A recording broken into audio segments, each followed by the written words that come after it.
Ottawa Fire ladder trucks, the one behind me, have 200 gallons of water on them ready for a fire. The tanker trucks have 600 gallons. And when it's minus 26, minus 29 like it is today, it presents a bunch of new problems for firefighters to be aware of. The notion is that the tank of water, because we keep it in the fire station, keeps warm. It's not going to freeze. It's the volume of water. The pumps have heaters built around them. There's a pan on the bottom that keeps the cold from creeping up into the pump area. The exhaust runs through the pump area, so these things help keep it reasonably warm. Having said that, there can be occasions where it's that cold and that with a wind chill factor where it could freeze if the pump remains inactive and outdoors for a prolonged period of time.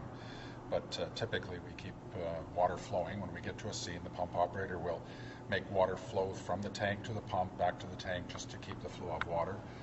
If we have lines pulled for a fire, we make sure that we keep the nozzle cracked open so that water is flowing out of the hose, because if we don't, there's a potential for the nozzle or the hose to freeze. Just as there are special preparations that need to be made before a fire and during a fire, during this kind of weather, Chief DeHooch says special attention has to be made afterwards as well, particularly with the hoses, making sure that all the water is out of them. It becomes even more important to do so because the fire hoses will freeze up.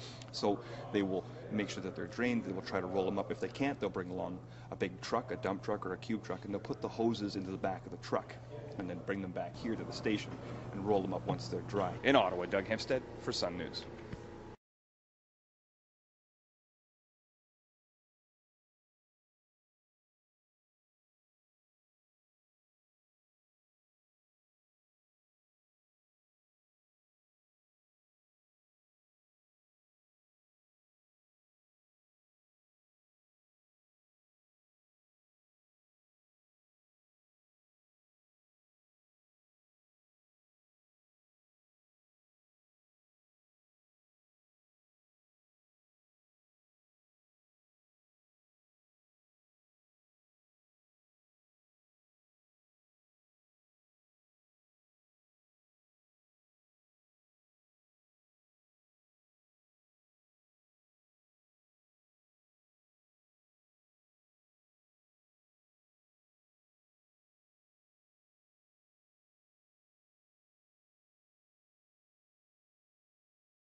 Water comes out of fire trucks almost all the time. There's very little that anybody can do to stop that from happening. So this time of year, if you're out driving around and you happen to be behind one of these vehicles, you're advised to use extra caution, because as soon as that water hits the ground, in weather like this, it is going to create quite a freeze up.